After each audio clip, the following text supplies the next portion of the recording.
이 시간 오후에 함께 보실 말씀은 사무엘상 3장 19절에서 21절까지 말씀을 보겠습니다. 사무엘상 3장 19절에서 21절까지 말씀입니다.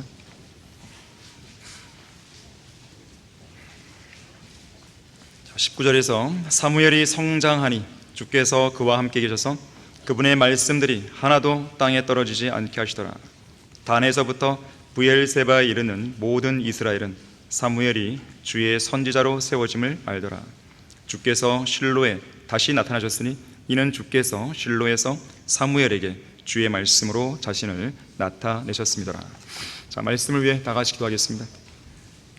고마우신 아버지 하나님, 정말로 완벽한 예배 환경을 조성시켜 주셔서 감사합니다. 아름다운 연주로 인해서 감사드립니다. 무엇보다도 모친들의 특성을 인해서 감사드립니다.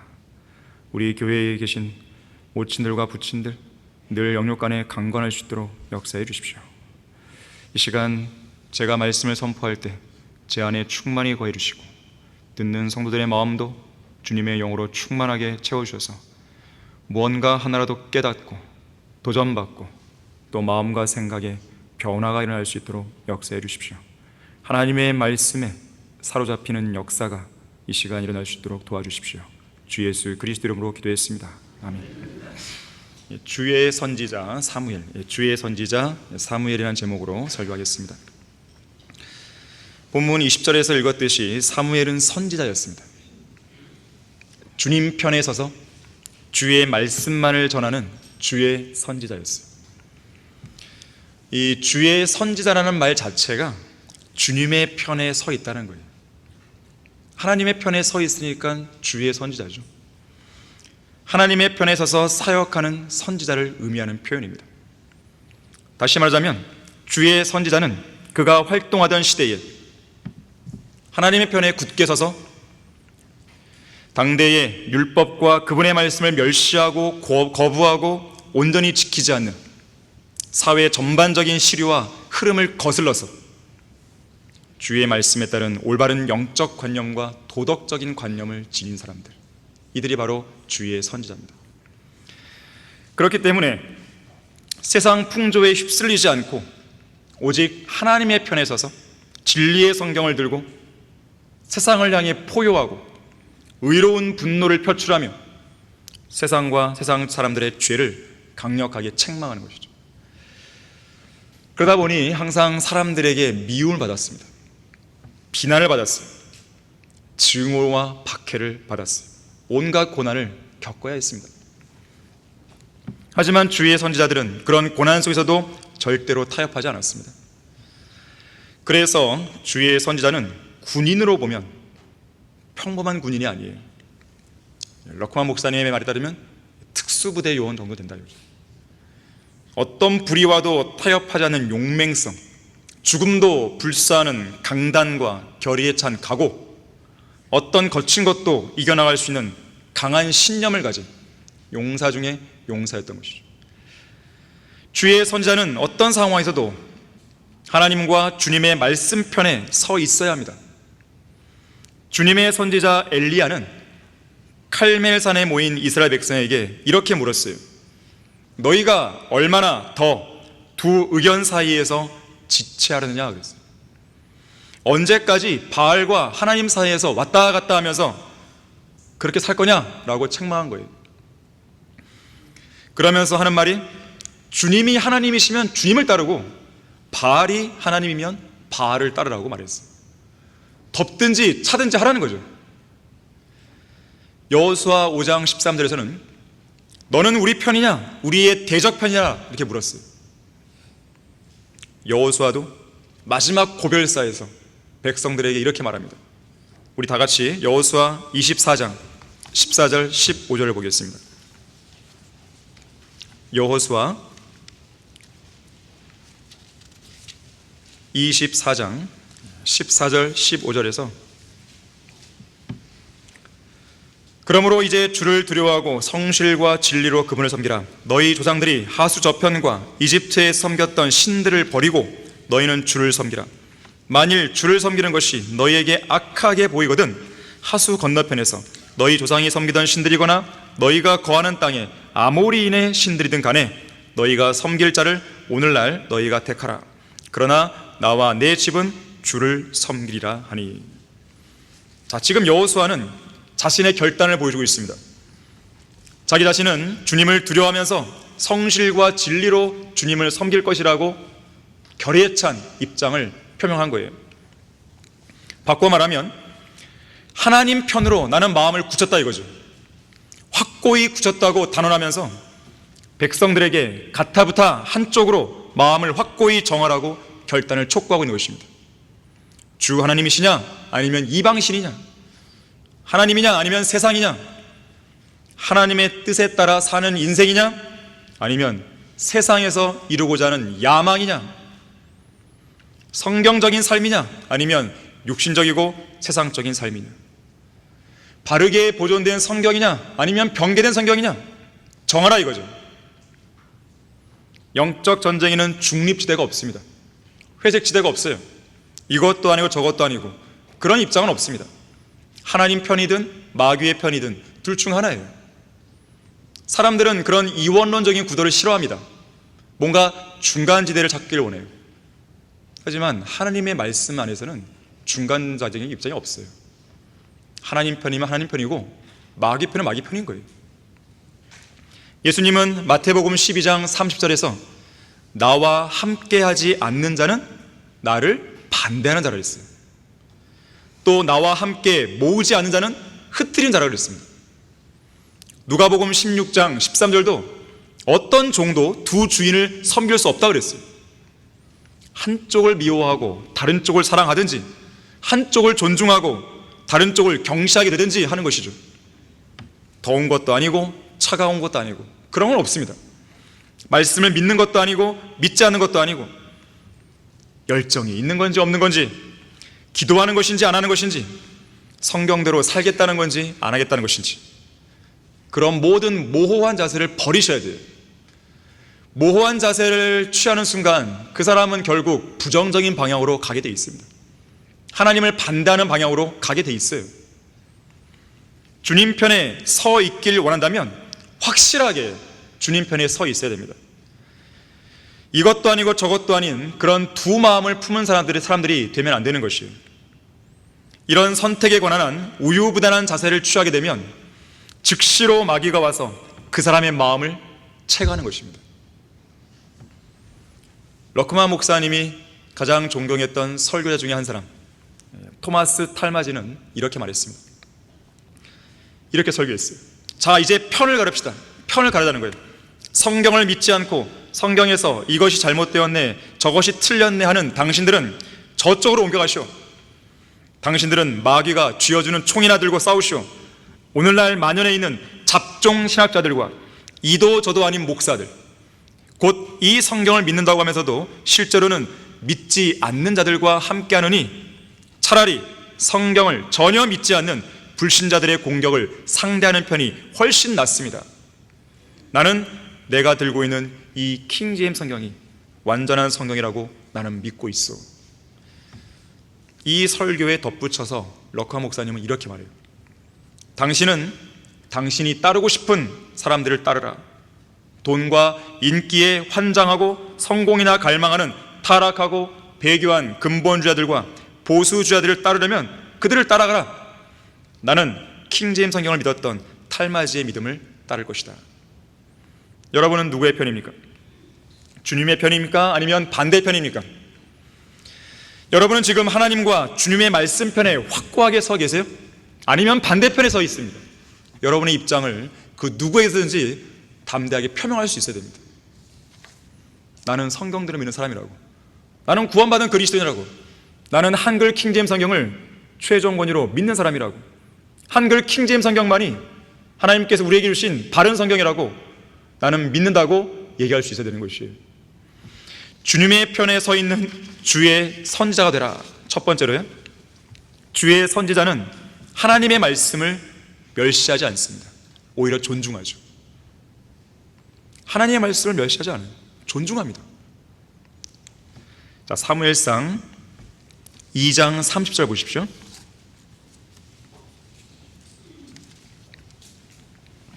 사무엘상 2장 30절 말씀 보시면, 그러므로 이스라엘의 주 하나님이 말하노라, 내가 참으로 내 집과 내 조상의 집이 내 앞에서 영원히 행하리라고 말하였으나 이제 주가 말하노니 결코 그렇게 하지 아니하리라. 잘 보세요. 나를 존중하는 자들을 내가 존중하고 나를 멸시하는 자들을 내가 소홀히 여기리라. 하나님의 선언입니다. 목이 굳은 완고한 이스라엘 백성은 언제나 하나님을 멸시했고 하나님을 거역했어요. 구약 시대를 보십시오. 하나님께서 그들을 인도하신 젖과 꿀이 흐르는 약속의 땅으로 들어가서 그들이 먹고 배부르고 기름으로 덮이고 살이 찌자 그들은 어떻게 했습니까? 자기들의 구원의 반석이신 하나님을 버렸습니다. 가볍게 여겼어요. 소홀히 대했습니다. 멸시했어요. 하나님의 언약을 어겼어요. 초림 때로 와보십시오. 그들의 메시아로 오신 예수님을 멸시했죠. 십자가에 못 박아 죽였죠. 그 이후로 오순절날 내려오신 성령 하나님은 어땠습니까? 성령 하나님도 거역하고 멸시해버렸죠. 또한 그들은 하나님의 명령들을 멸시했고 하나님의 규례들을 멸시했고 하나님의 길들을 멸시했고 하나님의 말씀들을 멸시했어요. 율법을 멸시했고 하나님의 거룩한 물건들을 멸시했고 어리석은 자들처럼 지혜와 훈계를 멸시했어요. 하나님의 징계를 또한 멸시했죠. 그래서 유대인들을 향한 하나님의 진노의 심판이 계속 끊이지 않는 거예요. 지금도 마찬가지고 앞으로 교회의 휴거 이후에 있을 대환란 때는 더 극심해지는 것이죠. 언제나 그렇듯이 하나님의 심판은 하나님과 그분의 말씀을 존중하지 않고 멸시할 때 임하게 되는 것입니다. 하나님은 지금 온 세상을 향해서 진노하고 계시는 거예요. 하나님의 말씀에 대해 관심도 없는 죄인들, 하나님의 말씀을 소홀히 여기고 하나님의 말씀을 멸시하는 세상 죄인들을 향해서 진노하고 계신 겁니다. 하나님은 당신을 사랑하십니다. 생판 거짓말이죠. 하나님이 사랑하신다면 왜 이러한 재앙들이 끊이지 않는 거예요? 하나님이 지금 이 시점에서 세상을 사랑한다면 왜 재앙이 끊이지 않냐 이거예요. 왜 사람들에게 질병이 끊이지 않냐 이거예요. 왜 재난이 끊이지 않냐 이거예요. 왜 코로나 팬데믹 같은 그런 현상이 벌어지냐 이거예요. 왜 사건 사고가 끊이지 않는 겁니까? 왜 산불이나 태풍이나 홍수와 가뭄과 재난재해들이 왜 끊이지 않는 것이에요? 하나님은 지금 진노하고 계십니다. 그들은 대단한 착각을 하고 있는 거예요. 이상한 CCM 하나가 나와갖고 하나님은 당신을 사랑한다고 그런 유행어처럼 불리게 만들고 있어요. 속는 거죠. 하나님의 사랑을 받으려면요 십자가로 나오면 돼요. 십자가로 나와야 되는 것이에요. 하나님은 과거에 세상을 사랑하신 적이 딱 한 번 있었죠. 바로 십자가 사건입니다. 그때 외에는 세상을 사랑하지 않습니다. 그것도 예수 그리스도의 보혈을 통해서, 예수 그리스도의 죽음을 통해서 사랑하셨을 뿐이죠. 그래서 하나님의 사랑과 하나님의 자비와 하나님의 은혜를 받기 위해서는 반드시 예수 그리스도의 십자가, 예수 그리스도의 보혈을 통과해야 되는 거예요. 믿음으로 예수님을 바라봤을 때야 비로소 하나님의 풍성한 사랑을 받을 수 있는 거예요. 그렇지 않고서는 죄의 삭슨 사망이라는 이 말씀대로 그들을 향한 진노의 심판은 그들의 머리 위에 놓여져 있는 거예요. 이사야 5장 24절 말씀 보겠습니다. 이사야 5장 24절 말씀을 보시면, 그러므로 불이 그루터기를 삼킴같이 불꽃이 쭉정이를 태움같이 그들의 뿌리가 썩은 것 같이 될 것이며 그들의 꽃핌은 티끌같이 날아가리니 이는 그들이 만군의 주의 율법을 던져버리고 이스라엘의 거룩한 분의 말씀을 멸시하였기 때문이라. 자, 이스라엘 백성이 이렇게 심판받는 이유가 바로 말씀을 멸시했고 주의 율법을 던져버렸기 때문이라고 이야기하는 거예요. 한 민족이든 한 개인이든 마찬가지입니다. 그들을 향한 하나님의 심판은 하나님의 말씀을 거부했고 멸시했기 때문에 발생하는 거예요. 그래서 의는 한 나라를 세우지만 죄는 백성에게 수치를 가져오고 그리고 말씀을 멸시하는 모든 자들은 반드시 멸망하게 되어 있는 겁니다. 잠언 13장 13절에서 말씀을 멸시한 자는 누구라도 멸망할 것이나 계명을 두려워한 자는 보상을 받으리라 그랬습니다. 말씀을 멸시하는 사람들과 관련해서 럭커 목사님이 이렇게 이야기했어요. 말씀을 멸시하는 사람은 신의 사본이나 바티칸 사본 같은 변개된 헬라어 성경으로 영감으로 주어진 말씀을 계속 고친다 그랬어요. 말씀을 멸시하는 사람은 주저하지 않고 성경을 변개시키며 섭리로 보존된 킹 제임스 성경 본문에서 임의로 성경 구절들을 빼내어 쓰레기통에 던져버린다. 그래서 변개된 개혁 성경에는 없음이라는 구절들이 있다는 거죠. 왜 없냐 이거예요. 원래 없으면 아예 넣지 말든가. 왜 거기다가 없음이라 펴겠냐 이거예요. 누가 그걸 뺐냐 이거예요. 누가 함부로 하나님의 말씀을 빼고 더하냐 이거예요. 감히. 럭커 목사님이 계속 말합니다. 말씀을 경멸하는 사람은 텔레비전 앞에서 보내는 시간의 반만큼도 말씀을 읽거나 공부하기 위해 시간을 쓰지 않는다. 말씀을 경멸하는 사람은 말씀을 자신에게 가르치지 못하게 만들고 심지어 공개적으로는 아예 자기에게 말씀을 언급조차 못하게 만든다. 말씀을 경멸하는 사람은 말씀의 권위를 떨어뜨리는데 도움이 되는 일들은 무조건 한다. 말씀을 경멸하는 사람은 말씀의 경고를 철저하게 무시한다. 결국 말씀을 경멸하는 사람은 반드시 멸망할 것이다. 실제로 성경에는 하나님의 말씀을 멸시했다가 멸망한 사례들이 종종 나옵니다. 베드로를 보세요. 예수님께서 붙잡히시기 직전에 가졌던 마지막 만찬, 예수님이 이렇게 경고하셨죠. 시몬아 시몬아, 사탄이 너희를 밀처럼 키질하려고 찾았느니라. 베드로야, 내가 너에게 말하노니 오늘 닭이 울기 전에 내가 나를 안다는 사실을 3번 부인하리라. 이렇게 말씀하신 예수님의 경고를 베드로는 가볍게 여기고 멸시했다가 예수 그리스도를 나는 모른다고 맹세하며 저주하고 부인해버렸죠. 결국 제자의 직분을 상실했고 모든 간증을 잃어버렸죠. 나중에 부활하신 예수님께서 베드로를 찾아가서 그의 직분, 제자의 직분을 회복하지 않았다면 베드로는 영영 그 직분을 수행하지 못했겠죠. 선지자 요나를 보세요. 너는 일어나 저 큰 성읍 니느웨로 가서 그 성읍에 맺히라. 이는 그들의 죄악이 내 앞에 닿았음이라. 하나님의 말씀을 멸시했을 때 요나는 고래의 뱃속에서 최후를 맞았고 지옥의 뱃속까지 들어가 지옥불의 뜨거움을 맛봐야 했죠. 하나님께서 자비 가운데 요나를 다시 살려주지 않았다면, 선자로서 해야 될 그 직분을 회복시키지 않았다면 요나는 그대로 생을 마감했겠죠. 남왕국 유다의 마지막 왕 시드키야를 보십시오. 예레미야 38장 17절 18절의 경고를 무시해버립니다. 그 경고는 이런 내용이에요.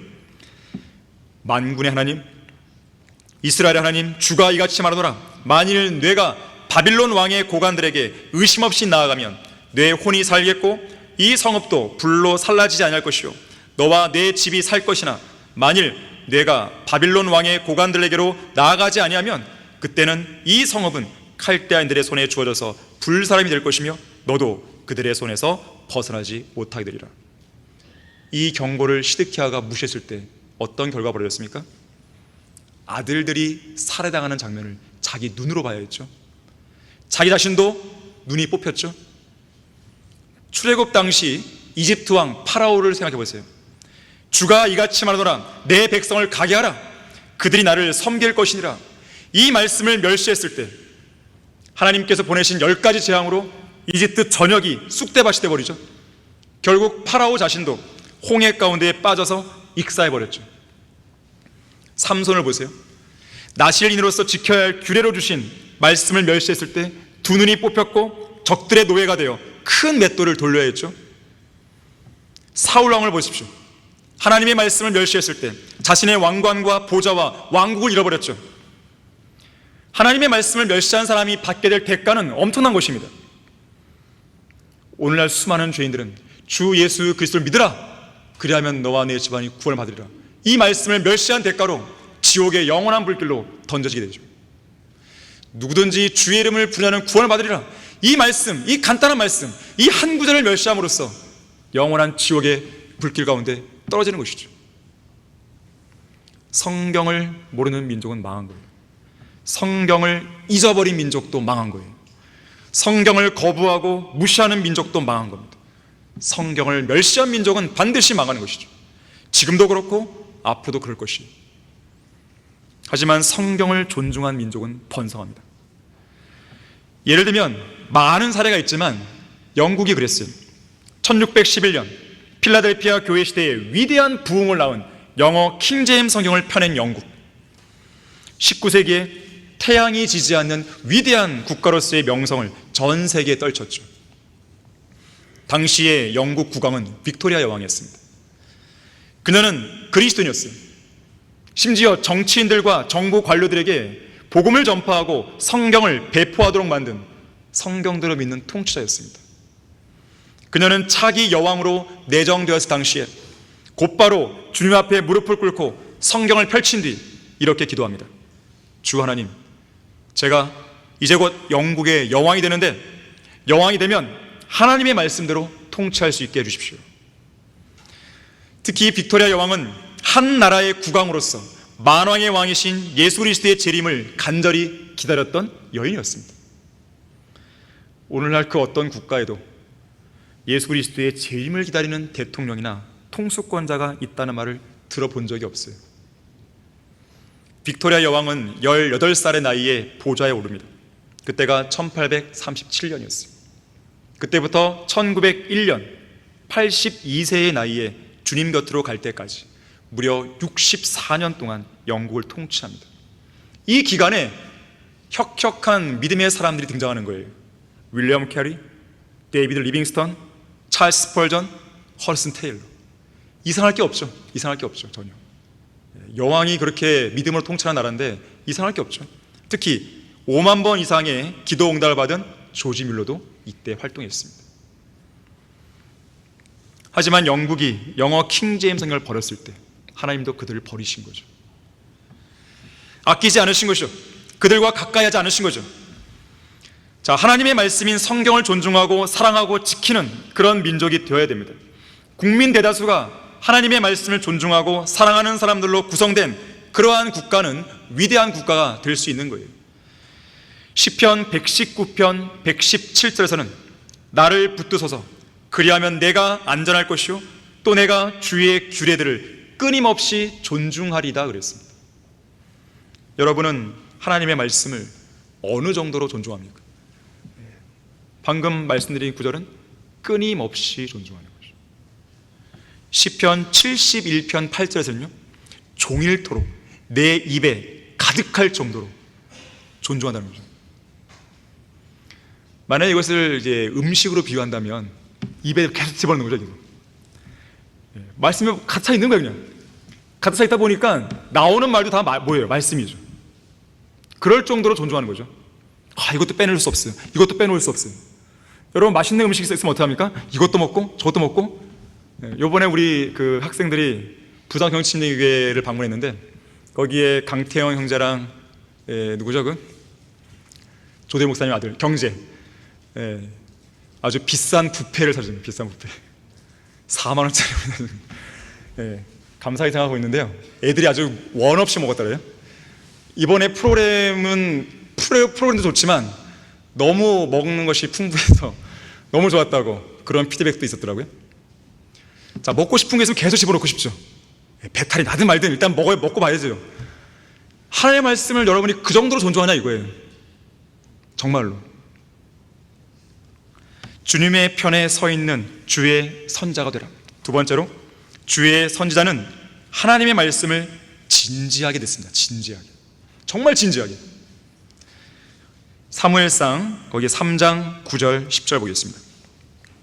사무엘상 3장 9절 10절 보시면 그러므로 엘리가 사무엘에게 말하기를 가서 누우라. 만일 그가 너를 부르시거든 너는 말하기를 주여 말씀하소서 주의 종이 듣나이다 하라 하니라. 그리하여 사무엘이 가서 그의 자리에 누우니라. 주께서 오셔서 서서 다른 때와 마찬가지로 사무엘아 사무엘아 부르신지라. 사무엘이 대답하기를 말씀하소서 주의 종이 듣나이다 하니라. 자, 사람마다 자기 눈에 옳은 대로 행했던 재판관들의 시대. 환상은 나타나지 않아서 주의 말씀을 듣기 어려운 영적인 암흑과 영적인 기근의 시대에 하나님은 어린 사무엘을 부르셨습니다.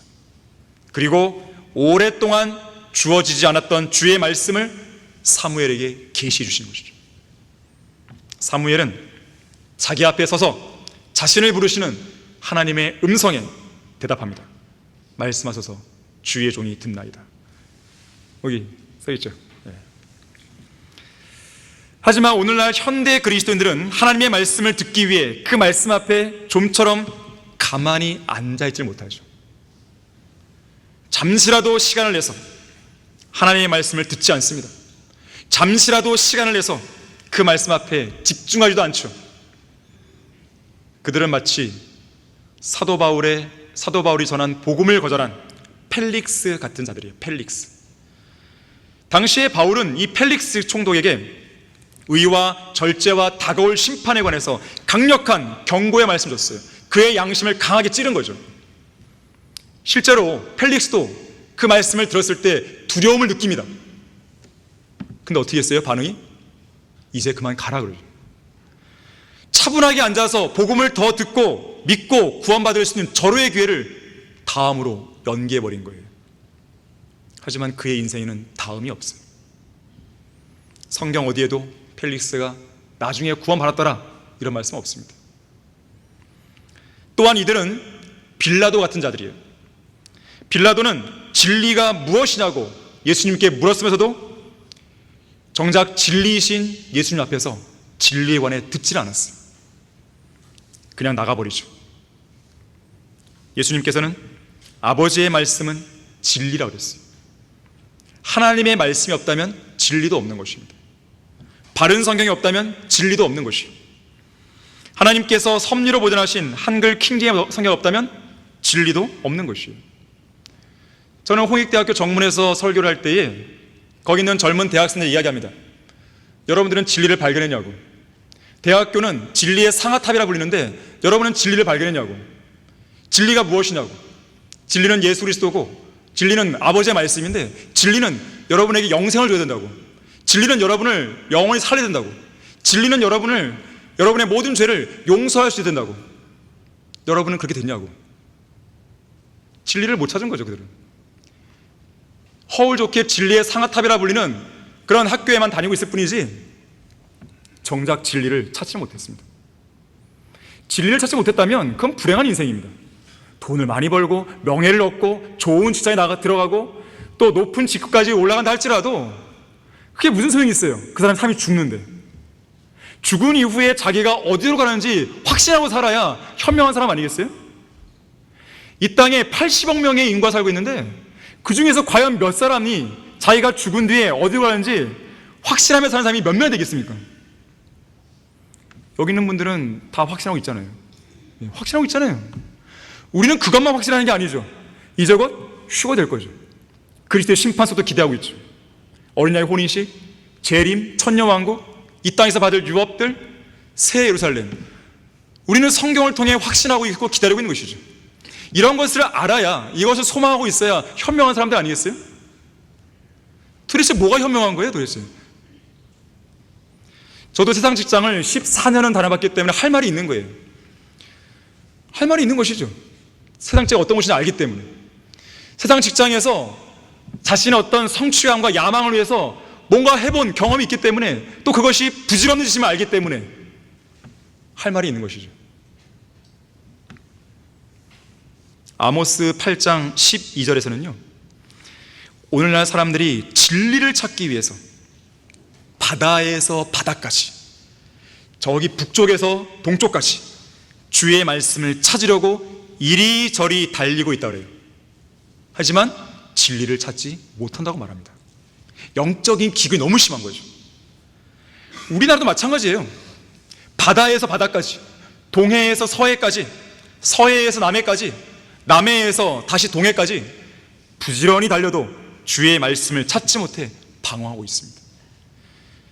북쪽에서 동쪽까지, 우리나라 최북단인 통일전망대에서 최남단인 마라도까지, 최남단인 마라도에서 최서단인 경렬 비올도까지, 최서단인 경렬 비올도에서 최동단인 독도까지 이리저리 달려보고 배도 타보고 헤엄쳐도 보지만 진리를 못 찾고 있어요.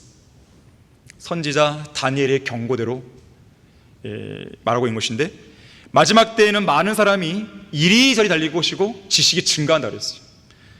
중요한 것은 뭡니까? 지식이 증가해도 진리를 깨닫지 못하는 형국이죠. 말씀을 깨닫지 못합니다. 말씀을 듣지 못하는 기근이 극심한 거예요. 그래서 사람들은 항상 배워요. 항상 배워요. 배우고 시험 보고 배우고 시험 보고 자격증 따고 또 따고, 하지만 진리를 찾지 못하는 거죠. 왜 배우는 거예요 도대체? 왜 배우는 거예요? 배우는 목적이 뭐예요? 진리를 알기 위한 거 아니겠어요? 그러나 진리를 찾지 못합니다. 사람들이 여기저기 말씀들을 찾기 위해 동분서주하지만 정작 만나게 되는 것은 뭡니까? 변개된 성경들, 한글 킹제임스 성경을 흉내낸 짝퉁 성경들, 쓸모없는 종교적이고 형식적인 쓰레기들, 가짜 목사들, 가짜 성경 교사일 뿐이죠. 이것은 일종의 심판입니다. 진리를 찾고자 하는데 진리를 못 만나고 있어요. 일종의 심판입니다. 왜 그럴까요? 그런 자들은 진리를 찾는다고 하지만 사실상 어떤 사람들이에요? 세상을 사랑하는 사람들입니다. 죄와 육신을 사랑하는 사람들이에요. 그들의 가려운 길을 즐겁게 해줄 목사들을 찾고 있죠. 건전하고 성경적인 교리를 듣기 싫어하는 사람들입니다. 그래서 진리가 제시돼도 못 알아차리는 것이고, 진리를 찾으려도 못 찾는 것이. 세상 그들 보세요. 계속 부흥, 개혁 외치잖아요. 몇 년 동안 외친지 몰라요. 하지만 부흥과 개혁을 이룰 수 없습니다. 왜 못 이룰까요? 바른 성경을 안 찾으니까. 바른 성경을 찾으면 개혁과 부흥이 일어나는 것이에요. 이것은 이 나라 대대적인 부흥과 개혁이 아니라 할지라도 여러분 개개인이 경험한 거예요. 여러분이 바른 성경을 찾았고 바른 진리를 찾았고 바른 말씀을 통해서 도전받았을 때 가만히 있지 못하거든요. 왜 아까 전에 우리가 얘기했듯이 거리 설교와 구원하는 사람들이 왜 나오는 겁니까? 이 사람들이 그냥, 이분들이 그냥 한번 해보는 겁니까? 남들에게 보이고 싶어서 하는 거예요? 아니에요. 아까 말씀드렸지만 아무나 할 수 있는 게 아닙니다. 이거는 주님을 사랑하는 사람들이 할 수 있는 거예요. 주님을 신뢰하는 사람들이 할 수 있는 겁니다. 말씀을 통해 도전받고 마음의 변화가 생긴 사람들이 할 수 있는 거예요.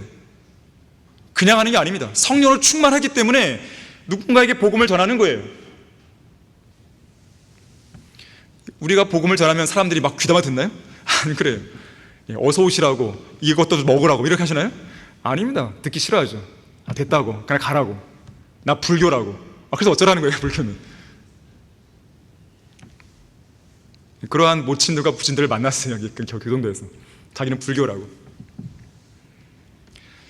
안타까운 것은 뭐냐면 이 복음을 전하면 항상 하시는 말씀들이 있어요. 어르신들은 나 이제 교회 못 나간다고, 몸이 약해서. 아니라고요. 교회 안 나와도 좋으니까 예수님만 믿으시라고요. 아예 못 나간다니까 교회. 계속 이러시는 거예요. 세상 교회들 이렇게 만들어 버린 거예요. 마치 구원 받는 것을 교회 나와야 되는 걸로 생각하는, 해버리게 만드는 거예요. 또 와서 돈 내라고. 정말 그런 교회들은 다 없어져야 되는 것입니다. 있어야 될 가치가 없어요. 종교적이고 형식적인 것들을 찾아다니는 사람들, 말씀을 듣기 원하지 않는 사람들, 그들은 진리를 찾지만 결국 못 찾는 거예요. 일종의 심판입니다. 자, 대부분의 사람들은 스마트폰 같은 작은 바보 상자, TV 같은 큰 바보 상자를 바라볼 때만 가만히 앉아있죠. 아주 멍청하게. 누가 막 해도 전혀 요동하지 않고 집중하고 있죠. 성경 말씀 앞에서는 어떻습니까? 이런 사람들은 스포츠 경기를 관람하고 영화나 드라마를 보고 컴퓨터 화면을 쳐다보고 유튜브 동영상을 볼 때만 가만히 앉아 있습니다. 성경 말씀 앞에서는 전혀 가만히 앉아있지 못해요. 집중도 못합니다. 집중하는 시간 딱 1분, 1분도 아니에요. 30초. 졸려하거나 좀이 쑤셔서 못 견뎌하거나 하는 것이죠. 하나님의 말씀이 선포되는 시간에 말씀에 전혀 집중하지 못하고 딴 생각을 하거나 졸기를 밥 먹듯이 하는 그런 성도가 있다면 이 생각을 해봐야 돼요. 시베리아에 사는 성도들이 어떻게 말씀을 사모하고 진지하게 듣는지를 숙고해봐야 됩니다. 이성 목사님의 그 친구 중에 한 분이 있어요. 시베리아에서 선교했던 그분이 들려준 이야기예요.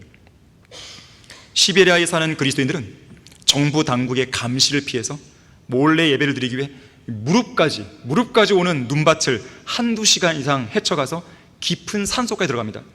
그리고 그들은 오랜 시간을 앉아서도 아니고 그 자리에 꼼짝 않고 서서 그 눈밭에서요, 말씀 하나하나를 놓치지 않기 위해 설교에 집중합니다. 시간이 얼마나 지났건 관계없어요. 살을 애는 듯한 추위와 사투를 벌이면서도 설교 말씀 단 하나라도 놓치지 않는 것이죠. 그런 사람들에게는 설교를 듣다가 졸고 잠자는 것 자체가 사치예요. 한 번은 어느 아프리카 선교사가 저녁 7시에 시작해서 새벽 2시까지 무려 7시간을 설교한 적이 있습니다. 그 설교자가 하고 싶어서 한 게 아니라 그 원주민들이 원해서 그런 거예요. 그리고 잠시 눈을 붙였다가 1시간 뒤인 새벽 3시에 원주민들의 북소리에 깨서 다시 마을로 들어가 3시간 동안 6시까지 설교를 또 계속합니다. 이 선교사가 너무나 힘들어서 원주민들에게 말했어요. 여러분은 잠도 안 잡니까? 지금 너무 늦었고 저는 몹시 피곤합니다. 그러자 그중 한 사람이 이렇게 말하는 거예요. 아니, 어떻게 우리가 잠잘 수 있겠습니까? 당신은 지금 우리에게 창조주요, 심판자요, 구속주이신 하나님에 대해서, 또한 우리의 구원을 위해 독생자 예수 그리스도에 대해서, 특히 하나님이 그분을 십자가에 죽음에까지 내어주심으로 이 놀라운 사랑을 베풀었다 했는데 어떻게 잠이 옵니까? 우리가 지금까지 지은 죄들과 지옥의 심판에서 벗어나 하나님을 믿고 따르면 영생을 얻고 두려움도 없어진다고 했는데, 또한 어떤 어려움에 직면해도 하나님이 인도해 주시고 보호해 주시고 슬픔 가운데서도 평안함을 누릴 수 있다고 했는데 어찌 이렇게 귀하고 좋은 말씀을 들으면서 잠을 쿨쿨 잘 수단 말입니까? 초림 당시에 예수 그리스도를 따르던 무리가 하나둘씩 예수님을 버리고 떠나갔을 때 주님은 그분을 따르던 제자들에게 이렇게 물으셨죠. 너희도 가려느냐? 너희들도 저 사람들처럼 갈 거냐? 떠나갈 거냐? 그때 시몬 베드로가 위대한 말을 하죠. 주여, 우리가 누구에게로 가오리까? 주님께는 영생의 말씀들이 있나이다. 여기에 영생의 말씀이 있는데 도대체 우리가 어디로 간단 말이에요? 저는 안 갑니다, 주님. 여기에 진리의 성경인 한글 킹제임스 성경이 있고 이 강단에서 영생의 말씀이 선포되는데 도대체 어디로 간단 말입니까? 이 아름다운 주일날 이 세상에서 가장 소중한 말씀을 듣기 위해 1시간, 2시간, 아니 그 이상의 시간을 차를 타고 여기까지 왔는데, 지하철을 몇 번이고 갈아타고 여기까지 왔는데 내가 어떻게 몸이 좀 피곤하다고 잘 수 있겠습니까? 그런데도 자는 사람이 없죠. 없죠. 이렇게 하는데 있으면 안 되죠. 나사로의 누이 마리아가 그랬듯이요, 하나님 앞에, 예수님 앞에 차분히 앉아서 진지하게 말씀을 듣고 깨닫는 최고의 즐거움과 특권을 누려야 되는 거예요. 예수님은 이렇게 말씀했어요. 필요한 것은 한 가지뿐이니라. 마리아는 이 좋은 편을 택하였으니 그녀에게서 그것을 빼앗지 못하려고 그랬어요. 자, 마리아가 택한 좋은 편이 뭐예요? 어떤 좋은 편이에요? 예수님의 발밑에 앉아 말씀을 듣는 거죠. 여러분은 이 시간 하나님의 말씀을 들을 수 있다고 하는 이 좋은 편을 택한 사람들임을 기억하셔야 됩니다. 아무리 게으른 사람이라 할지라도요, 자기가 즐겨보는 TV가 고장나면 그것을 고치기 위해 수단과 방법을 가리지 않고 부지런히 움직입니다. 고치기 위해서 어떻게든지. 성경에 대한 여러분의 자세는 어떻습니까? 성경을 읽기 위해서, 성경을 공부하기 위해서, 성경의 가르침을 배우기 위해서 몸부림치고 있습니까? 성경을 깨닫게 해달라고 주님 앞에 울어본 적 있습니까? 간절히 기도해 봤습니까? 성경을 읽고 공부하기 위해서라면 수단과 방법을 가리지 않고 있습니까? 마르다처럼 영원히 지속되지 않는 많은 일로 염려하면서 경황이 없을 정도로 분주하게 살려고 하지 말고 마리아처럼 주님 곁에 가만히 앉아 주님의 말씀을 진지하게 들어야 돼요. 여러분을 부르시는 하나님의 음성을 들어야 됩니다. 여러분에게 성경 말씀을 통해 계시하시는 진리를 들어야 돼요. 주여 말씀하소서, 주의 종이 듣나이다. 사무엘은 주의 음성을 들었을 때 그분의 말씀 앞에 순종하며 듣고 있었습니다. 여러분은 성경을 통해 주님의 말씀을 듣고 있습니까? 말씀을 통해 지속적으로 주님을 만나고 있습니까? 주님께서 말씀하실 때 여러분은 정말로 진지하게 두렵고 떨리는 마음으로 듣고 있습니까? 더 나아가서는 그분의 말씀에 온전히 순종하고 있습니까? 주님의 편에 서 있는 주의 선지자가 되라. 세 번째로, 하나님께서는 주의 선지자와 함께 하셔서 그분의 말씀들이 하나도 땅에 떨어지지 않게 하셨어요. 오늘 본문 3장 19절입니다. 사무엘이 성장하니 주께서 그와 함께 계셔서 그분의 말씀들이 하나도 땅에 떨어지지 않게 하시더라. 여러분 역시 마찬가지가 되어야 됩니다.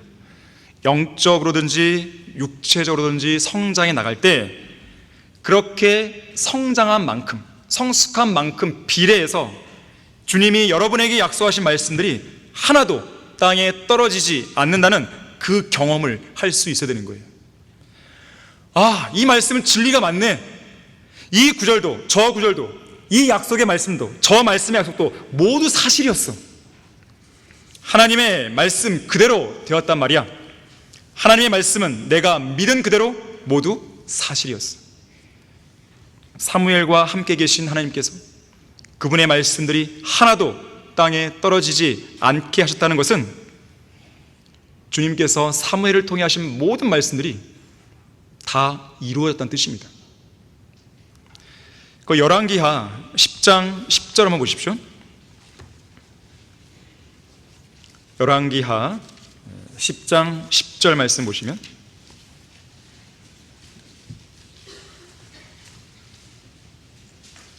바로 이 말씀이에요.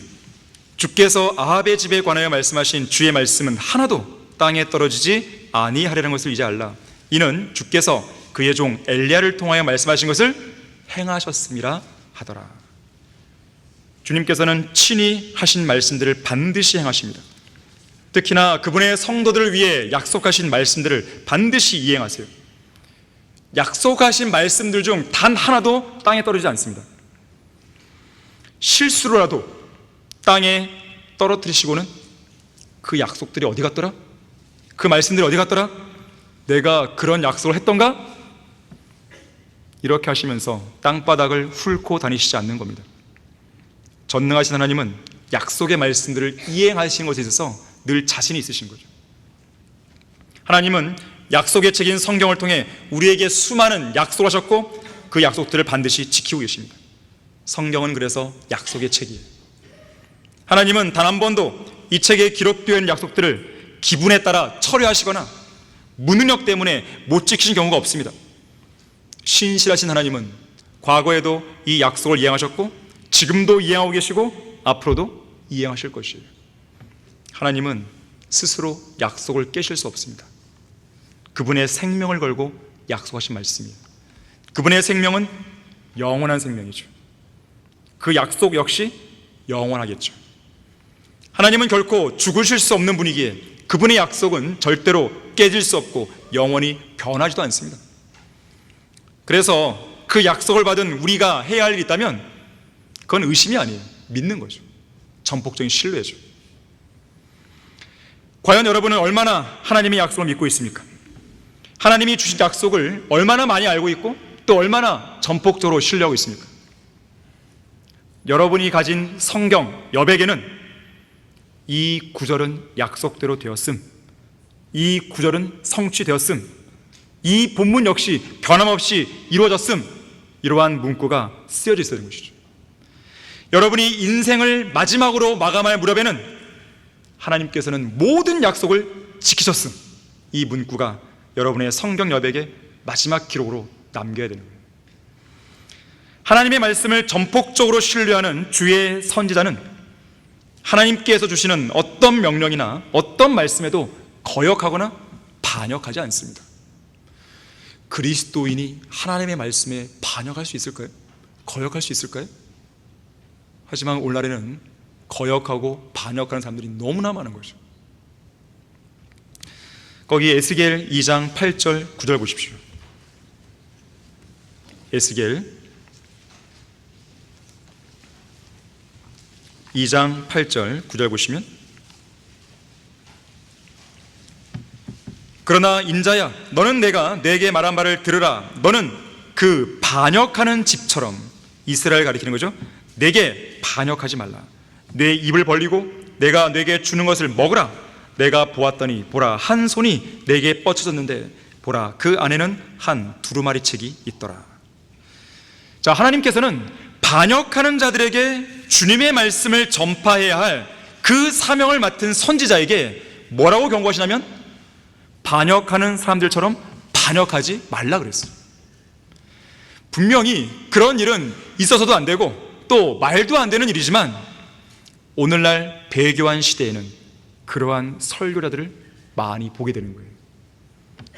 반역을 잘하는 죄인들에게 진리를 전파해야 할 설교자들이 오히려 하나님께 반역하는 세상이 되어버린 겁니다. 이유가 무엇입니까?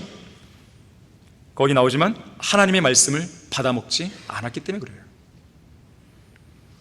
그래서 하나님은 주의 선지자 에스겔에게 입을 벌리고 주님이 주시는 것을 받아먹으라고 말씀하시는 거죠. 그것은 두루마리 책이었습니다. 두루마리 책은 시편 40편 7절에 의하면 성경이에요. 그 말씀을 받아 먹어야 하는 거예요. 받아 먹는다는 의미가 뭡니까? 그냥 막 종이를 씹어 먹는 거예요? 에스겔 3장 10절에 보니까 말씀을 마음으로 받고 귀로 듣는 거라고 말합니다. 그렇게 했을 때, 말씀을 마음으로 받고 귀로 들었을 때 반역하지 않을 수 있는 것이죠. 사람은 빵으로만 사는 것이 아니라 하나님의 말씀으로 살아야 한다고 했는데, 말씀을 부지런히 먹지 않는 사람, 그들은 결국 반역의 길로 접어들게 됩니다. 이것이 바로 오늘날 배교한 교회 시대 현실이에요. 그런 반역자들에게는 오직 심판만 남아있는 거예요. 그래서 에스겔 2장 10절에서 두루마리 안팎에 쓰인 애가들과 애곡과 화를 보게 된 것이죠. 끝까지 반역하고 완고함 속에서 복음을 거절하고 말씀을 거절하게 되면 그들에게는 성경이 자비와 은총과 복을 주는 책이 아니라 애가들이 됩니다. 화가 되는 거예요. 애곡이 되는 거예요. 진노의 심판이 되는 것이죠. 성경은 우리에게 복이 되죠. 하지만 성경을 거절한 사람들에게는 무시무시한 책이 됩니다. 이거는. 주의 선자는 주의 말씀과 주님의 음성 앞에 절대 거역하거나 반역하지 않습니다. 주여 말씀하소서, 주의 종이 듣나이다라고 고백하는 거죠. 오늘날 교회 시대에는 하나님의 음성이 환상이나 꿈이나 환청을 통해 들려오지 않습니다. 오직 성경이 말씀하는 그 말씀을 통해서만 들을 수 있는 것이죠. 그래서 살아 역사하는 성경은 우리 각자의 상황에 가장 적합한 말씀으로, 목마른 여러분의 혼에게 냉수 같은 좋은 소식으로 여러분의 상황에 꼭 맞는 말씀을 건네고 있는 거예요. 살아있는 성경은 여러분의 상황을 너무나 잘 아는 것이죠. 여러분이 말씀을 펴기만 하면 여러분의 현재 상황에 맞는 가장 적합한 말씀으로 알려주는 것이에요. 너는 하나님 앞에 부끄럽지 않은 일꾼으로 인정받도록 말씀을 공부하라. 기도로 분투하고 협력하라. 말씀을 전파하라. 내가 거룩하니 너희도 거룩하라. 음행을 피하라. 탐심을 버리라. 하나님의 능하신 손 아래서 겸손하라. 믿음 안에 굳게 서서 마귀를 대적하라. 세상을 사랑하지 말라. 너희 몸을 하나님께서 기뻐하시는 거룩한 산 제물로 드리라. 화평의 띠 안에서 성령의 하나됨을 지키도록 열심히 노력하라. 옛사람을 벗어버리고 새사람을 입으라. 예수 그리스도라는 지식 안에서 자라가라. 위로를 얻으라. 쉼을 얻으라. 울지 말라. 힘을 내라. 너에게 평강이 있으라. 세상에서는 너희가 환난을 당할 것이나 기운을 내라. 내가 세상을 이겨노라. 성경 말씀은 계속 여러분에게 알려주시는 거예요. 여러분은 이러한 말씀들이 여러분의 마음에 와 닿을 때 이렇게 고백해야 됩니다. 주여 말씀하소서, 제가 듣겠나이다. 저로 깨닫게 하소서. 만약에 주님이 저를 책망하시면 그건 제게 옳은 것입니다. 제가 그 책망 받겠습니다. 무언가를 알려주십시오. 하나라도 깨닫게 해주십시오. 하나라도 알려주셔서 제 마음과 생각을 바꿔주십시오. 변화시켜 주십시오. 제 마음은 냉랭합니다. 열정을 주십시오. 오늘 본문 21절에서는요, 주께서 실로에 다시 나타나셨으니 이는 주께서 실로에서 사무엘에게 주의 말씀으로 자신을 나타내셨습니다라고 말씀합니다.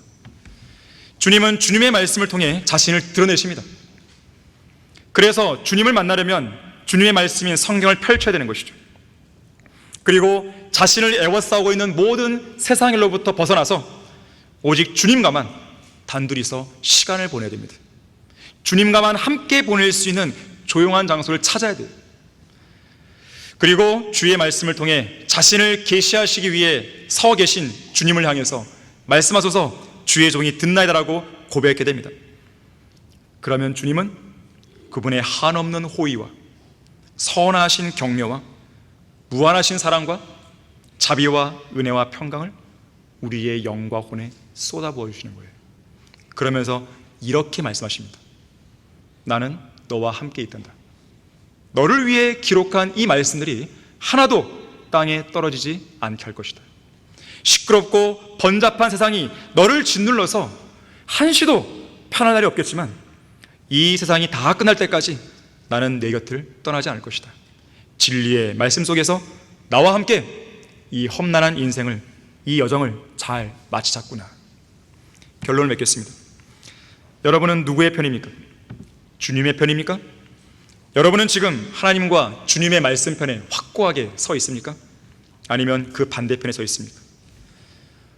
러커한 목사님이 자주 했던 말 중에 유유상종, 깃털이 같은 새들끼리 함께 모인다고 자주 말했어요. 이소호 목사님도 쓰레기들은 모두 모아져서 쓰레기 하치장에 버려진다고 했습니다.